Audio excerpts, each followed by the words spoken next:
आपण काँग्रेस प्रदेशाध्यक्षपदाचा राजीनामा दिला नसल्याचं नाना पटोलेंनी स्पष्ट केलंय। दिल्लीत नाना पटोले काँग्रेस अध्यक्ष मल्लिकार्जुन खरगे यांच्या निवासस्थानी दाखल झाले। राज्यात विधानसभा निवडणुकीतील काँग्रेसच्या कामगिरीबाबत पटोलेंनी खरगेंशी चर्चा केली। यंदाच्या निवडणुकीत काँग्रेसचं अक्षरशः पाणीपत झालंय आणि त्या पार्श्वभूमीवर दोन्ही नेत्यांची बैठक झालेली आहे।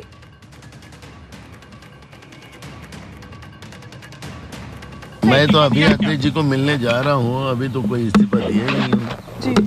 किसने बताया आपको? मैं तो अभी अखिलेश जी को मिलने जा रहा हूँ, अभी तो कोई इस्तीफा दिया ही नहीं जी।